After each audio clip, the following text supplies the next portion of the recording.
অনেকে শাসান, কথা প্রসঙ্গে একটু বলতেই হয়।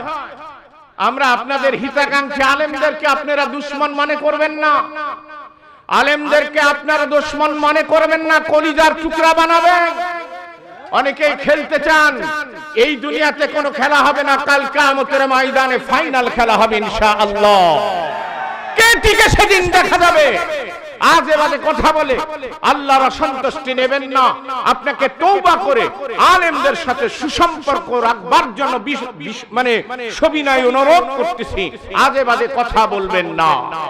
আলেমদের সঙ্গে যারা বিদ্রুপ ভাব, যারা বিরূপ ভাব করবে, আলেম ওলামাদের সঙ্গে যারা সম্পর্ক ছিন্ন করবার চেষ্টা করবেন, এদের দুনিয়াতেও লাঞ্ছিত হবে, কিয়ামতের ময়দানেও তারা অপমান অপদস্থ হবে, এতে কোনো সন্দেহ না।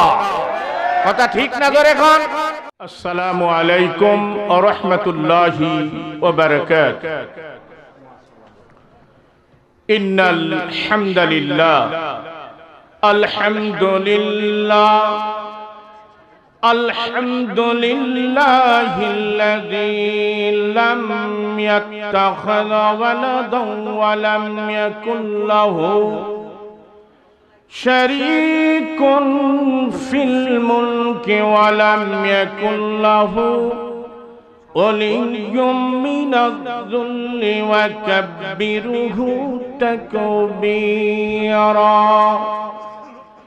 আশহাদু আল্লা ইলাহা ইল্লাল্লাহু ওয়াহদাহু লা শারীকা লাহু ওয়া আশহাদু আন্না মুহাম্মাদান আবদুহু ওয়া রাসূলুহু আল্লাযী আরসালাহু بالحق بشيرا ونذيرا وداعيا إلى الله بإذنه وسراجا منيرا وعلى آله وأصحابه وبارك وسلم تسليما كثيرا كثيرا. أما بعد فإن خير الحديث كتاب الله وخير الهدي هدي محمد صلى الله عليه وسلم وشر الأمور محدثاتها وكل محدثة بدعة وكل بدعة ضلالة وكل ضلالة في النار. فقد قال الله تعالى في كلامه المجيد والفرقان الحميد. أعوذ بالله من الشيطان الرجيم. بسم الله الرحمن الرحيم. وقضى ربك ألا تعبدوا إلا إياه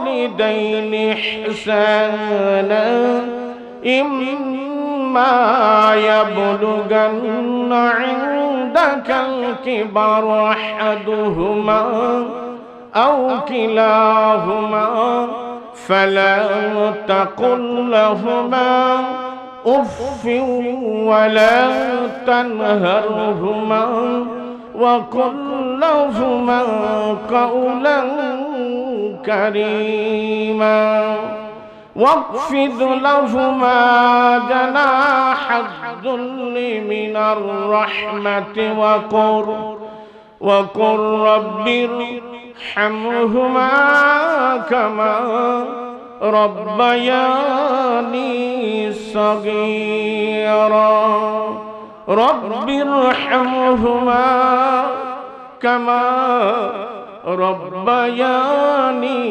صغيرا سبحانك اللهم وبحمدك أشهد أن لا إله إلا أنت أستغفرك وأتوب إليك. عن أنس بن مالك رضي الله تعالى عنه قال قال رسول الله صلى الله عليه وسلم سبع يجري للعبد وهو في قبره بعد موته من علم علما وقرأ نهرا وحفر بئرا وغرس نخلا وبنى مسجدا وورث مصاحفا وترك ولدا يستغفر له بعد موته أو كما قال النبي صلى الله عليه وسلم.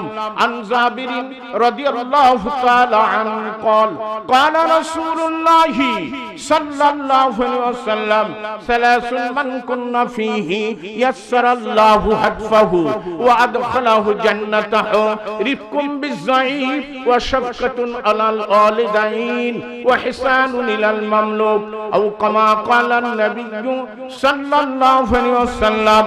عن أبي هريرة رضي الله تعالى عنه قال أتى أعرابي النبي صلى الله عليه وسلم فقال دلني على عمل إذا عملته دخلت الجنة. قال النبي صلى الله عليه وسلم تعبد الله ولا تشرك به شيئا وتقيم الصلاة المكتوبة وتؤدي الزكاة المفروضة وتصوم رمضان. قال والذي نفسي بيده لا أزيد على هذا شيئا ولا أنقص منه. فلما ولى قال النبي صلى الله عليه وسلم من سره أن ينظر إلى رجل من أهل الجنة فلينظر إلى هذا. متفق عليه بخاري مسلم. أو كما قال النبي صلى الله عليه وسلم إن الله وملائكته يصلون على النبي يا أيها الذين آمنوا صلوا عليه وسلموا تسليما. اللهم صل على محمد وعلى آل محمد كما صليت على إبراهيم وعلى آل إبراهيم إنك حميد مجيد. اللهم بارك على محمد وعلى آل محمد كما باركت على إبراهيم وعلى آل إبراهيم إنك حميد مجيد. মাসের হাজিরিন, আমরা আল্লাহর দরবারে শুকরিয়া আদায় করি যে আল্লাহ সুবহানাহু ওয়া তাআলার অগণিত অসংখ্য আনলিমিটেড বেশমার নিয়ামতের মধ্যে আমরা 24টি ঘন্টাই হাবুডুবু খাচ্ছি। যে আল্লাহ পাকের নিয়ামত ছাড়া এক জাররা পরিমাণ বাঁচার কারো কোনো উপায় নাই। যে আল্লাহ বড় দয়া করে বড় মেহেরবানি করে রিয়াদুল জান্নাহ এমন এক মাহফিলে বসার তৌফিক দিয়েছেন যেখানে বসলেই আল্লাহ গুনাহ মাফ করে দিবেন।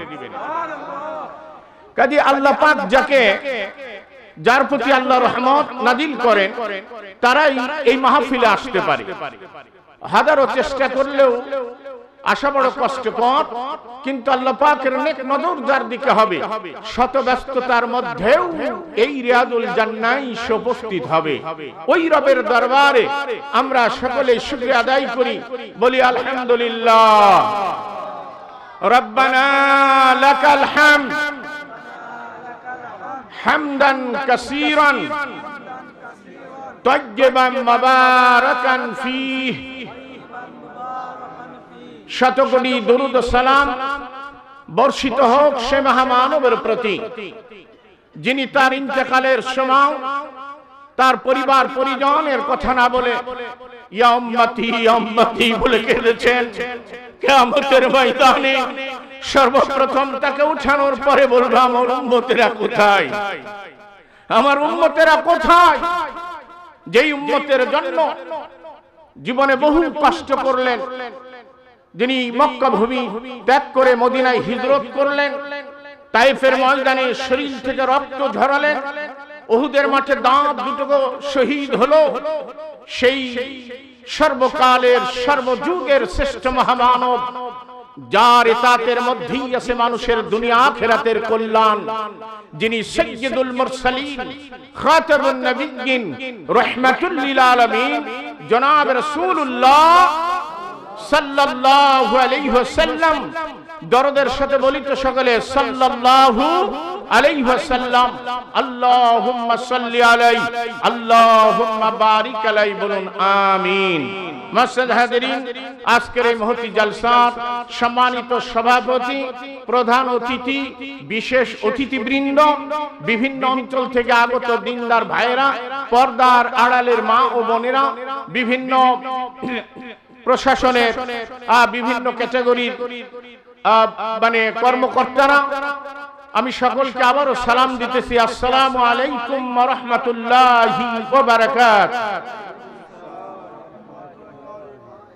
মাসজিদ হাজিরিন, আমি আপনাদের খেদমতে কোরআনুল কারীমের 114টি সূরার মধ্যে একটি সূরার নাম সূরা বানী ইসরাঈল।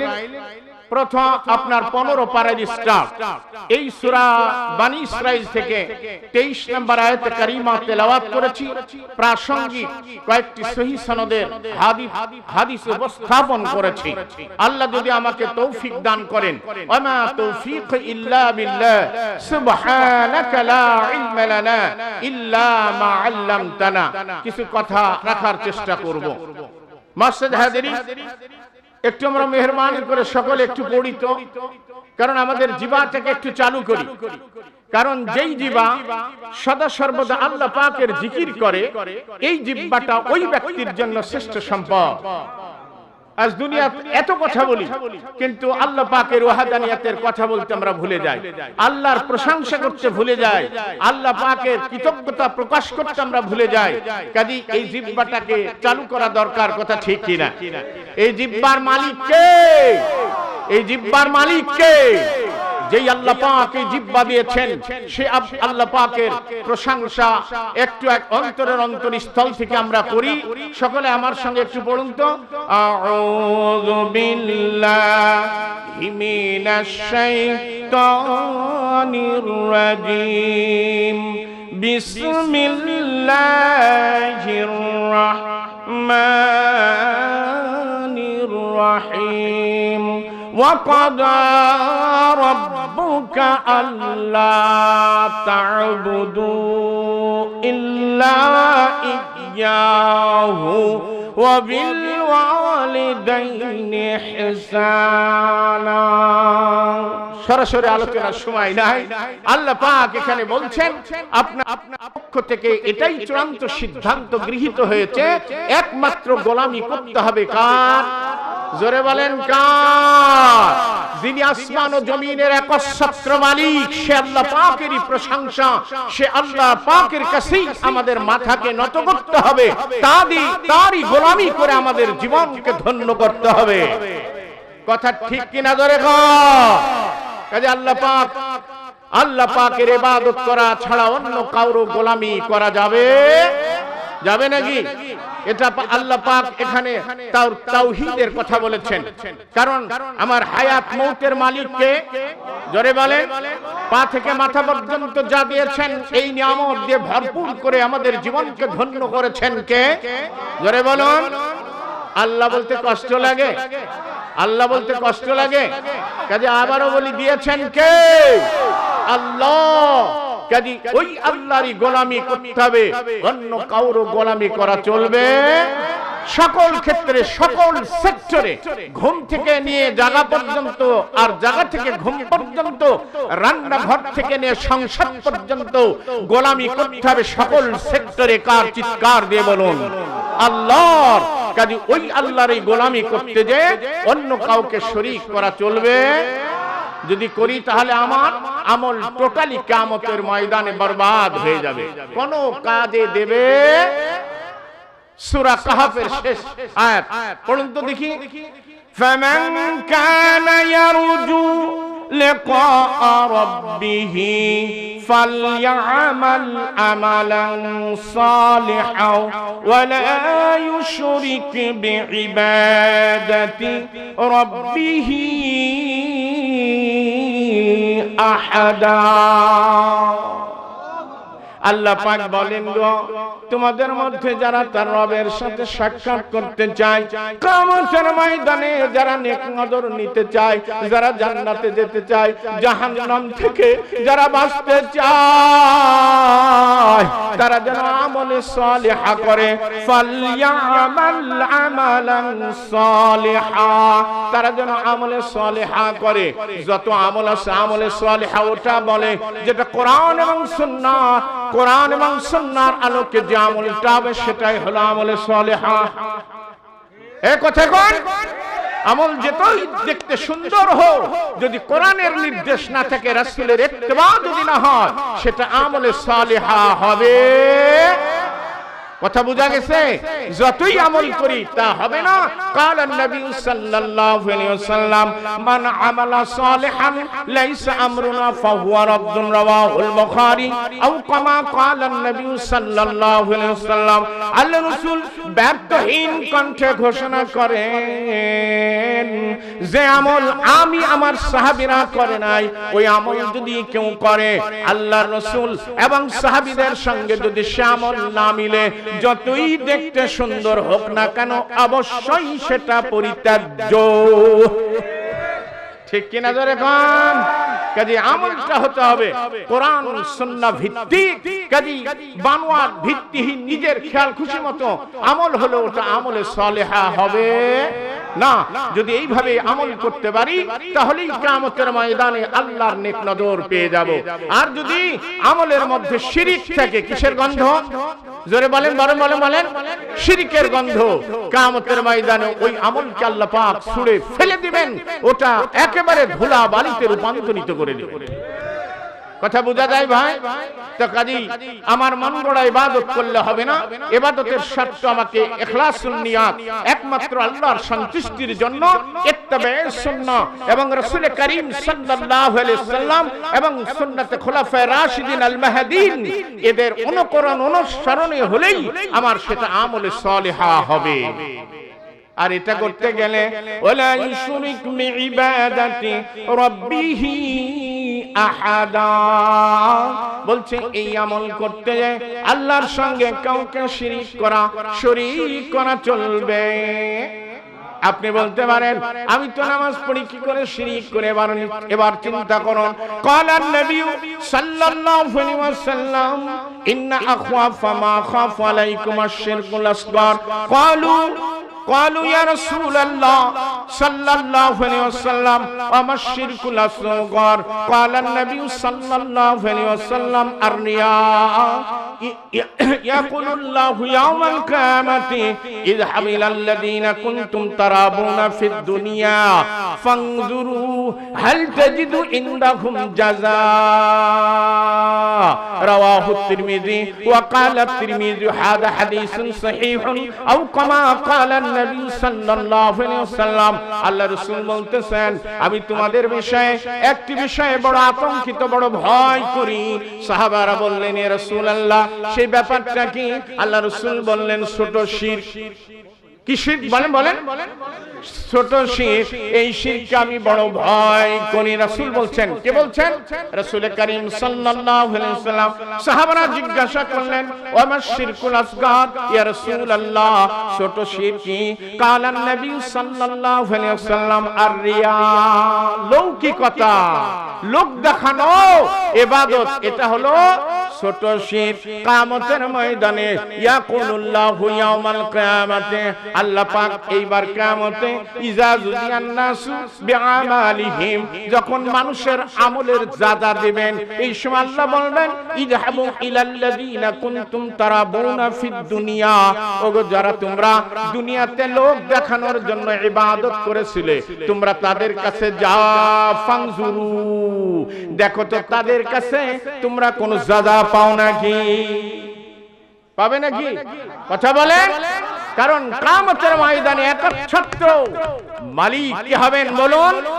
ওয়াল আমরু ইয়াউমাইযিল লিল্লাহ, একমাত্র কর্তৃত্ব আর নেতৃত্ব চলবে কিয়ামতের ময়দানে আল্লাহ রাব্বুল আলামিন। কার চলবে ভাই? অনেকে শাসান, কথা প্রসঙ্গে একটু বলতেই হয়। আমরা আপনাদের হিতাকাঙ্ক্ষী আলেমদেরকে আপনারা দুশমন মনে করবেন না, আলেমদেরকে আপনারা দুশমন মনে করবেন না, কলিজার টুকরা বানাবেন। অনেকেই খেলতে চান, এই দুনিয়াতে কোনো খেলা হবে না, কাল কিয়ামতের ময়দানে ফাইনাল খেলা হবে ইনশাআল্লাহ। কে টিকে সেদিন দেখা যাবে। আজে বাজে কথা বলে আল্লাহর অসন্তুষ্টি নেবেন না। আপনাকে তওবা করে আলেমদের সাথে সুসম্পর্ক রাখবার জন্য মানে সবিনয় অনুরোধ করতেছি, আজে বাজে কথা বলবেন না। আলেমদের সঙ্গে যারা বিদ্রুপ ভাব, যারা বিরূপ ভাব করবে, আলেম ওলামাদের সঙ্গে যারা সম্পর্ক ছিন্ন করবার চেষ্টা করবেন, এদের দুনিয়াতেও লাঞ্ছিত হবে, কিয়ামতের ময়দানেও তারা অপমান অপদস্থ হবে, এতে কোনো সন্দেহ না। কথা ঠিক না ধরে এখন? অনেকেই বলেন রাজনীতির কথা বলবেন না। না, আমরা কোন রাজনীতির কথা আমরা বলতে চাই না, কোন গদি নিতে চাই না, বরং যারা দেশ চালাবেন আমরা তাদেরকে নসিহত করব কোন গুনার কাজে, এটা তো আমাদের বলতেই হবে। কথা ঠিক কিনা বলেন? মানবেন না মানবেন সেটা আপনার ব্যাপার। এই কথা বলেন ঠিক কিনা? মানবেন কি না মানবেন সেটা আপনার ব্যাপার। লাকুম দীনুকুম আলিয়া দীন লাস্তা আলাইহিম বিমুসাইতির ওয়া মা আলাইনা ইল্লাল বালাগ। কাজে আমরা পোষানোর দায়িত্ব আমরা পোষাবো, আপনি মানবেন কি মানবেন না সেটা আমাদের ব্যাপার নয়। তবে আমাদের বাক, আমাদের কণ্ঠকে, আমাদের শ্বাসকে রুদ্ধ করবার চেষ্টা করবেন না। আল্লাহ বরদাস্ত করবেন না, আল্লাহ পাক কখনো বরদাস্ত করেন না। কাজে আমি অনুরোধ করব, মেহেরবানি করে, অনেকে অনেক কথাই বলেন, কাল কিয়ামতের ময়দানে কর্তৃত্ব চলবে একমাত্র আল্লাহ রাব্বুল আলামিনের। কথা ঠিক কিনা? ওখানে কারো কোনো মাস্তানি। আরে সাধারণ একটা করোনা ভাইরাস দিয়েছে, তাই তো তোমার মাতবরি চলে না।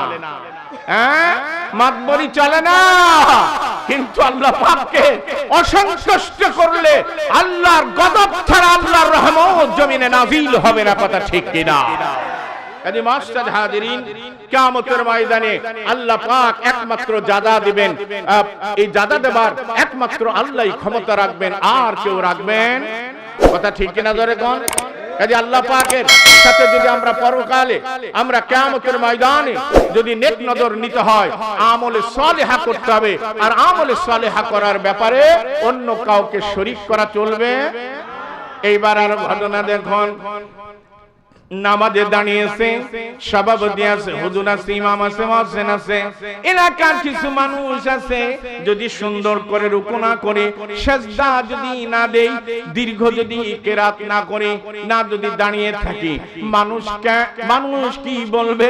এটাও একটা শিরক। কথা ঠিক কিনা? তার সালাত কি উযায়্যিনু সালাতাহু লিমা মান নাযারার রাজুল, এই উদ্দেশ্যে নামাজকে সুন্দর করে মানুষ আমাকে দেখতেছে। না না না না, আমার নামাজ, আমার কুরবানি, আমার হায়াত, আমার মউত সবকিছু হবে কার জন্য? জোরে কোন? কুল ইন্না সালাতি ওয়া নুসুকি ওয়া মাহইয়ায়া ওয়া মামাতি লিল্লাহি রাব্বিল আলামিন।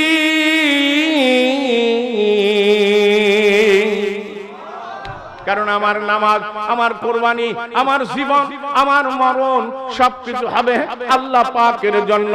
এই জন্য আন্দাজে বলেন জীবন দিয়ে দিব, অমুক তমুক না, ভাই তোমার জন্য আমি জীবন দিব। না না, জীবন যদি দিতে হয় আল্লাহর জন্য দিব, বেঁচে যদি থাকতে হয় আল্লাহর জন্য বেঁচে থাকবো। কথা ঠিক কিনা? কাজী খবরদার আজে বাজে কথা বলবো না। একমাত্র আমার নামাজটা হবে আল্লাহর জন্য। আর যদি আল্লাহর জন্য হয়, ওই সালাতে দাঁড়ানোর সাথে সাথে আল্লাহ পাক জীবনের সগীরা সব গুনাহ মাফ করে দিবেন। আনাবি হুরায়রা রাদিয়াল্লাহু তাআলা আন قال قال رسول الله صلى الله عليه وسلم আসসালাওয়াতুল খাম ওয়াল জুমাতু ইলাল জুমা ওয়া রমাদানু ইলা রমাদান মুকাফফিরাতুল লিমা বাইনাহুন্না ইযিসতুনিবাতুল কাবাইর রাওয়াহুল মুসলিম আও কামা ক্বালান নবী সাল্লাল্লাহু আলাইহি ওয়াসাল্লাম। বিশ্ব নবী, এতিম নবী, নবী মুহাম্মদুর রাসূলুল্লাহ সাল্লাল্লাহু আলাইহি ওয়াসাল্লাম ইরশাদ করেন, আসসালাওয়াতুল খাম, পাঁচ ওয়াক্ত নামাজ, এই গ্যাপ যোহর থেকে আসর, আসর থেকে মাগরিব, মাগরিব থেকে এশা, এশা থেকে ফজর পর্যন্ত যা সগীরা গুনাহ হবে নামাজ পড়লেই আল্লাহ মাফ করে দিবে। কিন্তু আল্লাহর সঙ্গে শিরিক করা যাবে? জোরে বলেন, শিরিক করা যাবে? আবার অনেকে আছে ঈমান, নামাজ না পড়লে ঈমান ঠিক আছে, এরকম লোক আছে না নাই? এ কথা বললে কষ্ট পান? স্পষ্ট কথা বলে যাই, যেই ওলির দরবারে, যে পীরের দরবারে নামাজ নাই, সালাত নাই, পর্দা নাই, ওটা ওলির দরবার হতে পারে না, ওটা হলো শয়তানের দরবার। এই কথা ঠিক কিনা ধরে কোন? আজ ওই দরবারে কোন মুমিন, ইমানদার, মুসলিম নারী যেতে পারে না। কথা ঠিক কিনা ধরে কোন? আজ মাসজিদ হাজিরিন, তাহলে বলছিলাম যে এক সালাত থেকে আরেক সালাত পর্যন্ত এই গ্যাপে, এই ডিউরেশনে, এই সময়ে সগীরা গুনাহ হলে আল্লাহ পাক মাফ করে দিবেন। এবার যখন আপনি ইমাম সাহেবের সাথে বললেন আমিন, ইমাম মানে মুক্তাদির ইমাম আমিন, তারপরে ইমামের আমিন, ফেরেশতাদের আমিন যদি মানে মিলে যায়, গুফিরা লাহু মা তাকাদ্দামা মিন জামবিহি রাওয়াহুল বুখারী আও কামা ক্বালান নবী সাল্লাল্লাহু আলাইহি ওয়াসাল্লাম, মিলে গেলেই আল্লাহ জীবনের সগীরা গুনাহ মাফ করে দিবেন।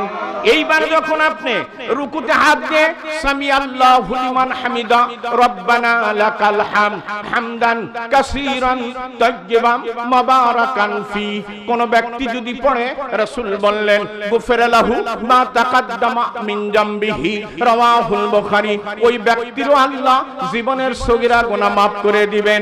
এইবার যখন আপনি সালাম ফিরালেন, আসসালামু আলাইকুম রাহমাতুল্লাহ, আসসালামু আলাইকুম রাহমাতুল্লাহ, 33 বার সুবহানাল্লাহ, 33 বার আলহামদুলিল্লাহ, 33 বার আল্লাহু আকবার। এরপরে আপনি 155 জন্য বললেন লা ইলাহা ইল্লাল্লাহু ওয়াহদাহু লা শারীকা লাহু লাহুল মুলকু ওয়া লাহুল হামদু ওয়া হুয়া আলা কুল্লি শাইইন কাদির গুফিরাত খাতায়াহু ওয়া ইন কানা মিসলা জাবাদিল বাহার রাওয়াহুল মুসলিম। আল্লাহ পাক তার বিগত জীবনের সমুদ্র ফেনা বরাবর সগীরা গুনাহ থাকলেও আল্লাহ মাফ করে দিবে। কিন্তু নামাজটা কার জন্য হতে হবে? জোরে বলেন, জোরে বলেন, কার জন্য হতে হবে? নামাজের মতো নামাজ হতে হবে। কিন্তু আমরা অনেকে আছি, নামাজে আসলে খেয়াল খুশি মতো আমরা দাঁড়াই, ইচ্ছা মতো নামাজ পড়ি, মনোযোগ থাকে না। মনোযোগ না থাকার কারণটা হলো নামাজে যা পড়ি 99% মুসল্লি আমরা কি পড়তেছি তার অর্থ আমরা জানি না। ঠিক কিনা বলেন? জীবনে এত ডিগ্রি অর্জন করলেন, বিভিন্ন বিশ্ববিদ্যালয়ের শিক্ষক হলেন, ডাক্তার হলেন, ইঞ্জিনিয়ার হলেন, কিন্তু আপনি অর্থ জানেন, এই জন্য নামাজে আপনার মন বসে না। আপনি যদি জানতেন আলহামদুলিল্লাহি রাব্বিল আলামিন, যদি জানতেন সমস্ত প্রশংসা সেই আল্লাহ রাব্বুল আলামিনের জন্য, যিনি হলেন বিশ্ব প্রতিপালক, তাহলে মনোযোগ থাকতো না। কিন্তু আমরা তো অর্থ জানি না। আবার ভাইজান কিছু মনে করবেন না, জবাব তো দিতেই হবে। রাষ্ট্র বিরোধী কোনো কথা কোনো জায়গায় কোন অবস্থায় বলি না। অযথা আমার গায়ে কাদা লাগানোর চেষ্টা করবেন না, আল্লাহ বরদাস্ত করবেন না। কেউ কেউ বলতেছেন মাদ্রাসায় না যেও বলে ওরা বড় মুফতি হয়ে গেছে, নাউজুবিল্লাহ, আলিফ বা তা সা জিম হা খাও পড়লো আর ও নাকি বড় মুফতি হলো। অথচ মাদ্রাসা বিশ্ববিদ্যালয় এতগুলো পড়ে এখনো আসার আগেও কোরআনুল কারীমের আয়াতগুলো দেখে আসছি, হাদিসগুলো দেখছি, এরপরে 16 বছর লেখাপড়া করার পরেও কথা বলার অনেক সময় সাহস পাই নাই। এখনো কোরআনের একজন নগণ্য ছাত্র, তাও তেমন কোরআন সুন্নাহ সম্পর্কে জানি না। আর উনি বাড়িতে বসে আলিফ বা তা সা শিখলো, বড় নাকি একজন মুফতি হয়ে গেল।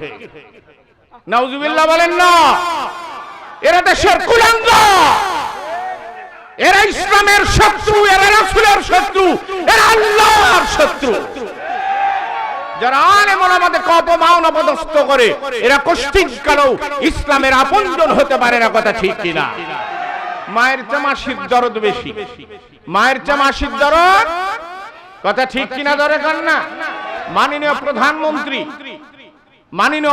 প্রধানমন্ত্রী শেখ হাসিনা, আমরা তাকে শ্রদ্ধা করি, উনি কিছু তেমন কথা বলেন নাই, উনি এই ব্যাপারে কোনো কথা নাই। অথচ এক কুলাঙ্গার বলছে আলেমদের নাকি হাত ভেঙে দিবে। নাউজুবিল্লাহ বলেন না। তুমি বলতেছো চাঁদা কালেকশন করে মাদ্রাসা চলে, যদি কথা ঠিক, মসজিদ চলে ঠিক, কিন্তু মানুষ যা দেয় ঠিক তাই নাই, কোন মানুষের উপর যদি কোনো অত্যাচার করে না। কথা ঠিক কিনা? চাঁদাবাজি করে না। তুমি যে বলেছ আলেমদের হাত ভাঙবে, তুমি অহেতুক কথা নির্যাতন করে দেশের মানুষ, সরল সহজের মানুষের কাছ থেকে তুমি রাতে দিনে দুপুরে তুমি চাঁদাবাজি করো। তুমি সবচেয়ে বড় সন্ত্রাসী, তুমি এদেশের সবচেয়ে বড় শত্রু। কথা ঠিক কিনা? এদেশ তোমার দেশ না। তুমি ইচ্ছা করলেই যাকে তাকে বলবে তুমি এই দেশ ছাড়ো, অসম্ভব। তোমারও এই দেশে জন্ম, আমারও এই দেশে জন্ম। কথা ঠিক কিনা? কাজে এই দেশে বেঁচে থাকার অধিকার আমারও আছে, তোমারও অধিকার আছে। একজন মেথড থেকে নিয়ে মাননীয় প্রধানমন্ত্রী পর্যন্ত সকলের বাঁচার অধিকার আছে। কথা ঠিক কিনা? কথা বলার অধিকার আছে। তুমি কোন বাক্যের রুদ্ধ করতে পারো না। এই কথা ঠিক কিনা? কাজে আমি আবার অনুরোধ করব, আমার ডানে বীর মুক্তিযোদ্ধা, আমার শ্রদ্ধেয় চাচা জনাব লিয়াকত হোসেন বসে আছেন, যাদের মানে ফাইটার, যারা যুদ্ধ করেছে, এই দেশটিকে যারা স্বাধীন করেছে, আমরা তাদের কাছে চিরকৃতজ্ঞ। আল্লাহ যেন তার হায়াতে তৈয়বা দান করেন। আর যারা এই দেশকে স্বাধীন করবার জন্য বুকের তাজা রক্ত দিয়ে ঈমান নিয়ে যারা কবরের জগতে গেছে, আল্লাহ তুমি মেহেরবানি করে তাদের কবরগুলোকে তুমি জান্নাতের টুকরা বানিয়ে দাও। আমরা দোয়া করি। আর তোমরা অযথা ওয়াহেতু কোরআন জানে না, হাদিস জানে না, একটা সূরা বিসমিল্লাহ বলাও জানে না, মানে সালাম দাও জানে না। আর তুমি বলতেছো আমি ঘরে বসে থেকে বড় মুফতি হলাম, হ্যাঁ আমার বাবার জানাজা আমি পড়বো। আচ্ছা ধরে নিলাম তুমি পারবে, কিন্তু তোমার বাপের কাছ থেকে তুমি শিখেছো। এই কথা ঠিক কথা বলেন না। তাহলে উনি যে শিখলো, তার বাপ থেকে শিখলো না, কোন আলেমের কাছ থেকে। কাজেই তোমাকে গুড়াতে যেতেই হবে। কুল্লু শাইইন ইয়ারজু ইলা আসলিহি, প্রত্যেক বস্তু তার আসলের দিকেই, মূলের দিকেই ধাবিত হয়। কপাল পোড়া হতভাগা, নিজে বাস নিও না। 64 জেলার কোন এসপি সাহেব কথা বললো না, ও হয়তো মানে অযথা তুমি সাধ্যে মানে মাছ ঢাকার চেষ্টা করছো। কথা ঠিক কিনা? কাজী মুর্শিদ হাজিরিন, আমি অনুরোধ করব যারা এখানে নেতৃবর্গ আছেন, আমার কথা হলো যাদের যেখানে নেতৃত্ব আছে, কোন জায়গায় যেন কোনো মাহফিল বন্ধ হয় না। আমি অনুরোধ করব আপনারা স্বতঃস্ফূর্তভাবে বলবেন, হ্যাঁ কথা বলেন, কোরআন হাদিসের কথা বলবেন, আপনাদের পাশে আছি, আপনাদের জন্য প্রাণ খুলে আমরা চোখের পানি ফেলে আপনাদের জন্য দোয়া করি। কিন্তু ওরা আপনাদের জন্য দোয়া করবে না, পেশাব করে ঠিকমতো পানি নাই কিনা তাও জানি না। বড় বড় কথা বলো, বড় কথা বলো না, বড় কথা বলা উচিত নয়, তওবা করা উচিত। কথা ঠিক কি না? বাম হাত উঁচু করে তুমি কথা বলো, এই হাতটা দিয়েছেন আমার আল্লাহ। এই জোরে বলেন যে হাত এবং জিহ্বা দিয়ে মাস্তানি করো, আমার আল্লাহ যদি অসন্তুষ্ট হয়ে যান, সেকেন্ডের মধ্যে তোমার জিহ্বা হাত আল্লাহ অবশ করে দিতে পারেন। এই প্রচন্ড মালিক, এই প্রচন্ড ক্ষমতার মালিক হলেন আমার আল্লাহ। এই জোরে বলেন কথা ঠিক কিনা? কাজে ভাইজান, নামাজ যদি ঠিক আমরা তাসবিহ তাহলিল করি, আল্লাহ আমাদের গুনাহ মাফ করে দেবেন, কথা ঠিক কিনা? আর একটা আমলের কথা বলি, সেটা হলো কালান নবী সাল্লাল্লাহু আলাইহি ওয়াসাল্লাম ফি ইয়াউমিন ওয়া লাইলাতিন সুবহানাল্লাহি ওয়া বিহামদিহি, বলেন না সুবহানাল্লাহি ওয়া বিহামদিহি মিয়াতা মাররা গুফরাত খাতায়াহু ওয়া ইন কানাত মিসলা জাবাদিল বাহার, রাওয়াহুল মুসলিম। আও কামা কালান নবী সাল্লাল্লাহু আলাইহি ওয়াসাল্লাম, আমার দয়ার নবী উম্মতের কান্দারি নবী মুহাম্মদুর রাসূলুল্লাহ সাল্লাল্লাহু আলাইহি ওয়াসাল্লাম বলেন, কোন ব্যক্তি যদি ফি ইয়াউমিন ওয়া লাইলাতিন 24 আওয়ার দিনে রাত্রে মিয়াতা মাররা 100 বার বলে সুবহানাল্লাহি ওয়া বিহামদিহি সুবহানাল্লাহি ওয়া বিহামদিহি সুবহানাল্লাহি ওয়া বিহামদিহি, কয় ঘন্টা লাগবে ভাই? ঘন্টা পাশে কথা বলে কি ঘুমা গেছে নাকি গো? এ মুখ থেকে হাত বার কর, নালে তোর খবর। জ্যাকেট হারাস না, জ্যাকেট হারা দেবে। তাহলে কয় মিনিট সময় লাগবে ভাই? ভাই আল্লাহর কসম, আল্লাহর কসম, আপনাদেরকে জাহান্নাম থেকে বাঁচানোর জন্য কথাগুলো বলতেছি। আমি আপনাকে আবারও জোড়হাত করে বলতেছি, আলেম ওলামাদেরকে শত্রু ভাববেন না। এরা আপনাদের চরম হিতাকাঙ্ক্ষী, এরা আপনাদের চরম বন্ধু। বন্ধু বন্ধুকে বানিয়েছেন অবৈধ। একদিন খালি দেবে না, 5 দিন দিয়েছেন, একদিন দেবেন না, ষড়যন্ত্র করে রাস্তার কোন পাশে লাশ করে ফেলে দিবে, কথা ঠিক কিনা? এই কথা ঠিক কিনা? 10 দিন দেবেন, 11 দিনের দিন না দিলে সে শত্রু হয়ে যায়। কিন্তু আপনাদের জন্য আমরা বদদোয়া করি না, আল্লাহ পাক যেন তাকে হেদায়েত দান করে, বলুন আমিন। যারা আলেম ওলামাদের বিরুদ্ধে কথা বলেছে, আল্লাহ তুমি তাদেরকে হেদায়েত নসিব করো, আল্লাহ তাদেরকে হেদায়েত দান করো, আল্লাহ। তবে একটি কথা বলি, যদি আল্লাহ তোমার ইলম তুমি জানো, ওদের নসিবে যদি হেদায়েত না থাকে, নমরুদ ফেরাউনের মতো বাংলার জমিন থেকে নিশ্চিহ্ন করে দাও আল্লাহ। কাজী মাস্টার হাজিরি, আলেম ওলামাদের সঙ্গে যত পারেন কলিজার টুকরা বানাবেন। ওরা আপনার জানাজা পড়বে, ওরা আপনাদের কবরে রাখবে, এরপরে দোয়া করবে। এইভাবে আলেম ওলামা আমরা খেদমত করে যেতেছি, কথা ঠিক কিনা? এই জোরে বলেন, কথা ঠিক কিনা? আলেমদের ভূমিকাও ছিল। 1971 সালে দেশ স্বাধীন করবার সময় মাওলানা ভাসানীর অবদান ছিল না? বঙ্গবন্ধু শেখ মুজিবুর রহমান সাহেবের সঙ্গে যিনি কাঁধে কাঁধ মিলিয়ে এই দেশটিকে স্বাধীন করবার জন্য জীবন উৎসর্গ করেছিলেন, কথা ঠিক কিনা? আমি আবার আরেকটি কথা বলবো, আল্লাহর কসম করে বলছি, আপনারা কেউ খবরদার যারা রাজনীতি করেন, বঙ্গবন্ধু শেখ মুজিবুর রহমানকে কোন দলের নেতা ভাববেন না। উনি সার্বজনীন গোটা বাংলাদেশের মানুষের জন্য একটা গর্বিত মানুষ। আল্লাহর কসম, উনি 7 মার্চে যে ভাষণ দিয়েছেন, আমার মনে হয় কোন বাঙালি সন্তান, কোন মুসলমান অলিখিত এমন করাবাদি সলিড বক্তব্য দিতে পারে কিনা আমার সন্দেহ। এই কথা বলে কাজে আমাদের শত্রু ভাবেন কেন? মাহফিল কেন বন্ধ করে দিতে চান? না, মাহফিল যারা বন্ধ করবে, কিয়ামতের ময়দানে কোরআন তার বিরুদ্ধে চলে যাবে। ওয়াল কোরআন হুজ্জাতুল লাকা আও আলাইকা, কোরআনের পক্ষে যারা থাকবে, কোরআন তার পক্ষে শাফাআত করে তাকে জান্নাতে নিয়ে যাবে। কোরআনের পক্ষে বিপক্ষে যারা, কোরআনের আওয়াজকে যারা বন্ধ করতে চায়, কিয়ামতের ময়দানে কোরআন তার বিপক্ষে দাঁড়িয়ে তাকে জাহান্নামে দিবে। এই কথা বলেন, জোরে কথা বলেন। কাজী মাস্টার হাজিরি, আমি অনুরোধ করব, মেহেরবানি করে আপনারা যে যেখানে আছেন আলেম ওলামাদের সাথে সম্পর্ক রাখবার চেষ্টা করবেন। আমরা বলবোই তো, সুদের বিরুদ্ধে কথা বললে তো আপনার মন খারাপ হবে। আমি আপনার শত্রু? এক কথা বলেন, আমি বলছি আপনি সুদ খেন না, আর আপনি আমাকে বলছেন তোমাকে দেখবো, তোমার হাত ভাঙবো। বলেন হুজুর দোয়া করেন, সুদের সাথে আছি, সুদের গুনাহ, মায়ের সাথে জেনা করা, আর স্টুপিড বলতেছে তুমি সুদের কথা বলতে পারবো না। এটা কি তোমার বাপের দেশ? এই কথা বলেন, কোরআন সুন্নাহর কথা নির্ভীক ভাবে বলতেই হবে আমাকে। এই পাওয়ার দিয়েছেন আমার আল্লাহ এবং আমার রাসূল দিয়েছেন। ক্বালান নবী সাল্লাল্লাহু আলাইহি ওয়াসাল্লাম, কুলিল হাক্কা ওয়ালাউ কানা মুররা, রাওয়াহুল বুখারী। আও কামা ক্বালান নবী সাল্লাল্লাহু আলাইহি ওয়াসাল্লাম, আল্লাহর রাসূল বলছেন তোমরা সত্য কথা বলো, যদিও সত্য কথা তিতা। রসগোল্লা, এই সত্য কথা রসগোল্লা। বলছে ঘুষ খায় না, তোমার তো কষ্ট লাগবেই, কথা ঠিক কিনা? যদি মাসজিদ হাজিরিন, আমি অনুরোধ করব আন্দাজে আন্দাজে একটা মন্তব্য করে আপনি আল্লাহর অসন্তুষ্টি অর্জন করার চেষ্টা করবেন না, বরং আপনার ভালো না থাকলে আপনি চুপ থাকেন, আপনি দালালি করেন না। এই কথা বলেন, একটু চেয়ারে আসেন আর দালালি করেন। এই বেটা, তোর মরার পরে কি হবে একটু লক্ষ্য করিস না? কেন দালালি করতে যাস? না, কাজী সাবধান মাসজিদ হাজিরিন। তারে বলতেছিলাম, হক কথা বললেই যারা হকের বিপরীত চলে ওই বাতিলের কলিজায় আঘাত লাগবে, কথা ঠিক কিনা?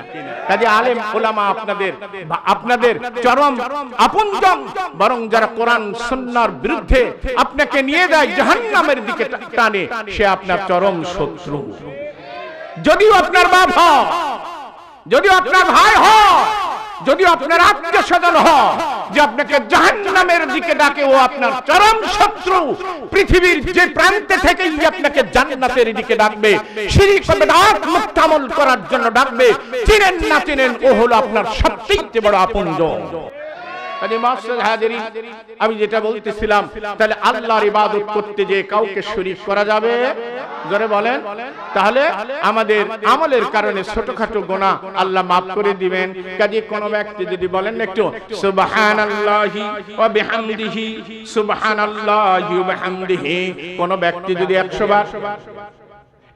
বার পড়ে, রাসূল বললেন তার বিগত জীবনের গুনাহ সমুদ্র ফেনা বরাবর থাকলেও আল্লাহ পাক মাফ করে দিবে। এক প্রশাসনের লোক, নাম নিচ্ছি না, উনি বলতেছেন যদি গান বাজনা হারাম হয় তো ওয়াজও হারাম। এক করব কি গো চাচা, করব কি? আচ্ছা, ওকে এই ফতোয়া দিয়ে জাহান্নামে যাওয়ার দরকারটা কি? তুই গানের আসরে গেছিস তো জীবন ভরে একবারে ফানাফিল্লাহ গান শোন, কাপড় থাক আর না থাক শোন, কিন্তু তুই এই ফতোয়া কেন দিলি? এই হাত তুলেন তো, এর পক্ষে কেউ জানেন না? হাত তুলেন, হাত তুলেন। আরে একজন প্রশাসনের এক ব্যক্তি ওই বাউল গানে গেছে, এতক্ষণ করছে আর হাত তুলতে বলছি না। যাওয়ার পরে আবেগে এমন মানে উদ্বেলিত হয়েছে, বলছে গান বাজনা যদি হারাম হয় তাহলে ওয়াজও হারাম। ও করবো কি বলেন তো? আচ্ছা, ওকে ভালোবাসা আল্লাহ হেদায়েত করে, বলেন তো আমি, আল্লাহ তুমি হেদায়েত দান করো। তাহলে আমরা কি আমল করবো ভাই বলেন? সুবহানাল্লাহি ওয়া বিহামদিহি, বলেন বলেন সুবহানাল্লাহি ওয়া বিহামদিহি। জীবনের সগীরা গুনাহ মাফ, জীবনের সগীরা গুনাহ, কথা বলেন না, জীবনের সগীরা গুনাহ মাফ। কিন্তু মুসলমান কষ্ট হয় যদি এখন বলা হয় আগামীকাল বিনোদপুর বাজারে সকালে যে যাবে তাকে গোশত বিনামূল্যে দেওয়া হবে, আমিও হাজির।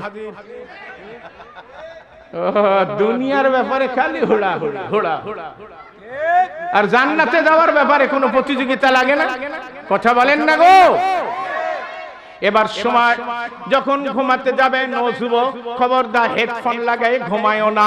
ওই দিন যদি তুমি গান শুনতে শুনতে মৃত্যুবরণ করো, তুমি জাহান্নামের পথিক, কথা ঠিক কিনা? কিন্তু কোন ব্যক্তি যদি রাসূল বলছেন ইলা ফিরাশিহি, কোন ব্যক্তি যদি তার ঘুমাতে যায় বিছানায়, বলবে লা ইলাহা ইল্লাল্লাহু ওয়াহদাহু লা শারীকা লাহু লাহুল মুলকু ওয়া লাহুল হামদু ওয়া হুয়া আলা কুল্লি শাইইন কাদির, লা হাওলা ওয়ালা কুওয়াতা ইল্লা বিল্লাহিল আলিয়্যিল আযীম, সুবহানাল্লাহ, আলহামদুলিল্লাহ, লা ইলাহা ইল্লাল্লাহু আল্লাহু আকবার। কোন ব্যক্তি যদি এই তাসবিহগুলো পড়ে ঘুমাতে যায়, ঘুমিয়ে যায়, রাসূল বলেন গুফরাত, আল্লাহ পাক তার জীবনের গুনাহ মাফ করে দিবে। তাহলে ঘুমানোর সময় দোয়া পড়ি ভাই, ওই দিন তো আমি আর জীবনে আর না উঠতে পারি, কথা ঠিক কিনা? ওই ঘুমানো অবস্থায় জীবনটা চলেও যেতে পারে, কথা ঠিক কিনা? কাজেই সাবধান, ঘুমানোর সঙ্গে এই ছোটখাটো আমলগুলো করব, তাহলেই আল্লাহ পাক আমাদের আমলনামা থেকে ছোটখাটো গুনাহগুলো ডিলিট করে দিবেন। কিন্তু কোন গুনাহ থেকে বেঁচে থাকতে হবে? শিরিক থেকে। বলেন কোত্থেকে? বড় গুনাহ, কবিরা গুনাহ। বলেন কবিরা কি গুনাহ? তা আল্লাহ পাক তারপরে কি বলছেন? ওয়াবিল ওয়ালিদাইনি ইহসানা আল্লাহ পাক আমাদেরকে পাঠিয়েছেন। কে পাঠিয়েছেন? আল্লাহ। আর পিতামাতার মাধ্যমেই আমরা দুনিয়াতে এসেছি, বিকল্প কোনো রাস্তা না। ঠিক কিনা? কাজে একটু কান খাড়া করে শোনেন। ওয়াবিল ওয়ালিদাইনি ইহসানা, আল্লাহ বলছেন তোমার পিতামাতার সঙ্গে তুমি ইহসান করো, তাদের প্রতি দরদ করো, তাদের প্রতি সদয় হও, তাদের প্রতি উত্তম আচরণ করো। কিন্তু আজকে কষ্ট হয়। ও যুবক, আমি তোমাকে বলতে চাই, তোমার দুটো পা বাড়িয়ে দাও, তোমার পায়ে হাত দিয়ে আমি নসিহত করতে চাই। না না, পিতামাতার সঙ্গে খারাপ আচরণ করে, অসন্তুষ্ট করে বাইতুল্লাহ কাবা শরীফের ইমাম হয়ে জান্নাতে যাওয়া যাবে না। কালান নবী সাল্লাল্লাহু আলাইহি ওয়াসাল্লাম হুমা জান্নাতুকা ওয়া নারুকা, পিতামাতাই তোমার জান্নাত, পিতামাতাই তোমার জাহান্নাম। অতএব যদি তারা বার্ধক্য অবস্থায় যদি তাদের একজনকে অথবা দুইজনকে পাও, সেবা শুশ্রূষা করে তার সন্তুষ্টি অর্জন যদি করতেই পারো, তাহলে আল্লাহ পাক তোমাকে জান্নাত দান করবে। তাহলে পিতামাতার সঙ্গে সদাচরণ করব তো? কথা বলেন। মা বোন যারা আছেন একটু মেহেরবানি করে কান খাড়া করেন, গল্প করেন না যে বাবু কেমন আছিস, অনেকদিন পর দেখা বলে গল্পে আবার একবার মজি যায় না। পরে মজেন আপনার শেষ মানাজাত দোয়া পড়ার পরে তারপরে গল্প গুজব করেন, না হলে কালকে দাওয়াত দেন। দেশি মুরগি একটা মারেন, পারলে পরে আমাকেও দাওয়াত দেন। বেজার, এখন বেজার। হুজুর ধান্দা নাকি? আরে হুজুরেরা কোনো ধান্দা করে না, এরা ভাত পায় না, না এরা পোলাও কোরমা খেয়ে শেষ করতে পারে না। কথা ঠিক কিনা? কাজী আপনারা একটু কান খাড়া করে একটু শোনার চেষ্টা করুন। অনুরোধ থাকলো, তাহলে পিতামাতার সাথে আমাদের ইহসান করতে হবে। কথা ঠিক কিনা? ইম্মা ইয়াবলুগান্না ইনদাকাল কিবারা আহাদুহুমা আও কিলাহুমা ফালা তাকুল লাহুমা উফফিন ওয়ালা তানহারহুমা ওয়া কুল লাহুমা কাওলান কারীমা। কার কথা? আল্লাহর কথা। আল্লাহ বলছেন তাদের দুইজনকে অথবা যদি তাদের একজনকে পাও, তাহলে কি করো? তাদের প্রতি ইহসান করবে, তাদের সঙ্গে সুন্দর নম্র ভদ্র ভাষায় কথা বলবে, ধমক দিয়ে কথা বলবে না, চোখ রাঙায় কথা বলবে না। কিন্তু যুবক, আমি তোমাকে সাবধান করতে চাচ্ছি, দুনিয়ার দুনিয়ার সব মানুষের সাথে তুমি ভালো আচরণ করো। মোবাইল ঘন্টার পর ঘন্টা তুমি কথা বলো, এক সময় মনে মনে বিরক্ত হও, তাও বলে কথা বলেই যাও, কথা বলেও যাও। কিন্তু জনম দুঃখিনী মা যদি এক থেকে যদি দুই থেকে একাধিক বার ডাক দেয়, অনেক যুবক আছে বিরক্ত হয়, এত প্যান প্যানাও কেন, এত বক বক করো কেন, এত কথা কেন বলো, চুপ থাকো, নাউজুবিল্লাহ। কিন্তু বলে যায়, মা যতবার ডাকবে সন্তান ততবার যদি বলে মা,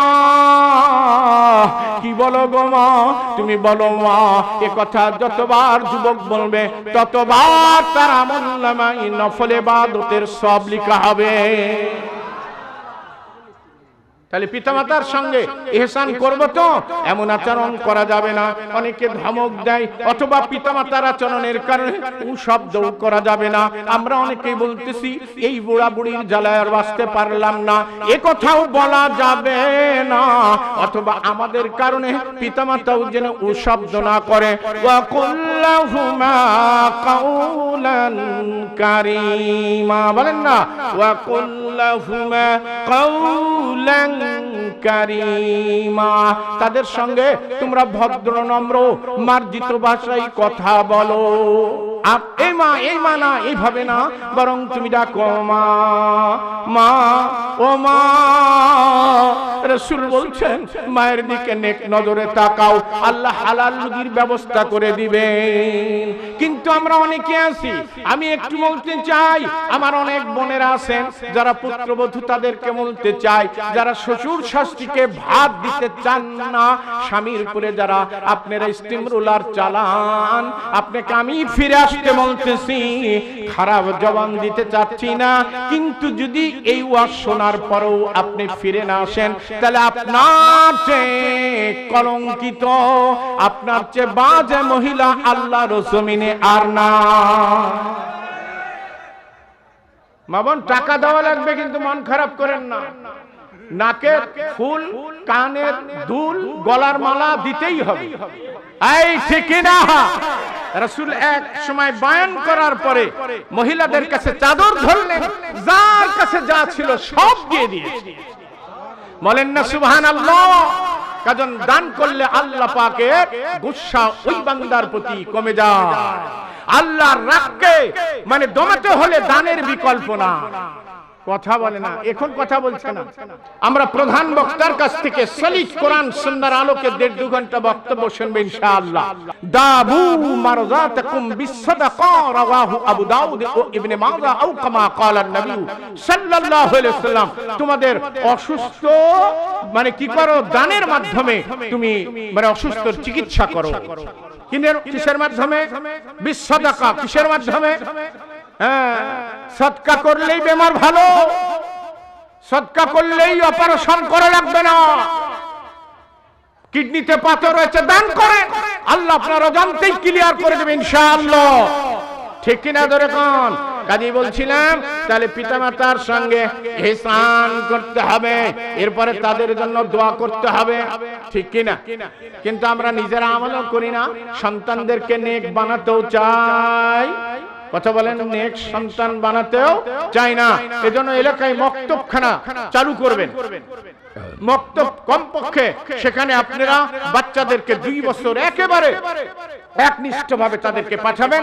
মাসনুন দোয়া শিখবে, ও আদব কায়দা শিখবে, ও চলাফেরা শিখবে, ও সালাম কালাম দিবে, ও ভদ্র হবে, ও মার্জিত হবে, ও চাঁদাবাজ হবে না। কথা ঠিক কিনা? ও সন্ত্রাসী হতেই পারে না। যার দিলের ভিতরে কোরআন আছে, কোশ্চেন কালেও সে সন্ত্রাসী হবে না, চাঁদাবাজ হবে না। ও কখনোই মানুষের উপর অত্যাচার, জুলুম, নির্যাতন করতে পারে না। বরং যারা কোরআন থেকে দূরে আছে ওরাই চাঁদাবাজ। এই কথা বলেন না গো, ভয়ের কোনো কারণ আছে না? রাষ্ট্রবিরোধী তো কোনো কথা বলছি না, এ তো একেবারে বাস্তব, একেবারেই বাস্তব কথা। কথা ঠিক কিনা? তাহলে পিতামাতার প্রতি আমাদের সদাই হতে হবে, ভালো আচরণ করতে হবে। যেটা বলছিলাম গো, ও বোন আপনি শোনেন, আপনি যদি কি করতে চান, আপনার হায়াতের মধ্যে, আপনার রিজিকের মধ্যে যদি বরকত আপনি পেতে চান, ক্বালান নবী সাল্লাল্লাহু আলাইহি ওয়াসাল্লাম, মান সাররাহু আইয়ুমাদ্দা ফি উমরিহি ওয়া ইউজাদু ফি রিজকিহি ফালইউবরা ওয়ালিদাইহি, রাওয়াহুল মুসলিম। আও কামা ক্বালান নবী সাল্লাল্লাহু আলাইহি ওয়াসাল্লাম, আল্লাহর রাসূল বলেন, কোন ব্যক্তি যদি তার মানে আয়ুর মধ্যে বরকত পেতে চায় এবং রিজিক বৃদ্ধি করতে চায়, সে যেন তার পিতামাতার খেদমত করে। কিন্তু অনেকে আছে বলছে বুড়া বুড়ি কাট টানতে পারবো না, আছে না? না, আপনাকে ভালো করে বলি, বিভিন্ন জায়গায় ঘুরি, 5 ভাই যদি থাকে, 2 ভাই যদি থাকে, 3 ভাই যদি থাকে, পিতা মাতাকে ভাইরা দেখে না 1 লক্ষ টাকা বেতন পায়, মাসের শেষে বাজার করার টাকা থাকে না, অথচ একজন ভ্যান চালক পিতা মাতাকে নিয়ে থাকে, ও যেন প্রতিটি মুহূর্তেই জান্নাতের হাওয়া ভক্ষণ করে। এই কথা ঠিক কি না? ওর কাছে বলে, ভাই দে তো কিছু দে, ও তো মানে সারা দিনে 300-400 টাকা জমাবাদ দিয়ে, নিজের হলে হয়তো 1000-1200 হয়। বাস্তব ওয়াজ করা লাগবে নাকি বলে? কথা বুঝেন না গো। তাহলে ভাইয়ের কাছে চাই 1 লক্ষ টাকা বেতন পাওয়ার পরেও তার পরিবার চলে না, অথচ একজন ভাই পিতামাতাকে খেদমত করার কারণে আল্লাহ রাব্বুল আলামিন তার রিজিকের মধ্যে বরকত দেওয়ার ফলে ওই 1 লক্ষ টাকা বেতন পাওয়া, ইনকাম করা, ব্যবসা বাণিজ্য করা ভাই ওই ভ্যান চালকের কাছে কর্জে হাসানা চা। কথা বলেন, ওয়াকফিদ লাহুমা জানাহাদ-দুল্লি মিনার রাহমাত ওয়া কুর রাব্বির হামহুমা কামা রাব্বায়ানি সাগীরা, আপনার বাহুকে আপনি সম্প্রসারিত করেন দয়ার, আপনার এই বাহুকে বিনয়ের বাহুকে দেখবেন আকাশে যখন চিল উড়ে বুড়ি মুরগি দেখবেন দুই পাখা তার সম্প্রসারিত করে, বাচ্চাগুলো সব তার ওই দুই পাখার মধ্যে আসে।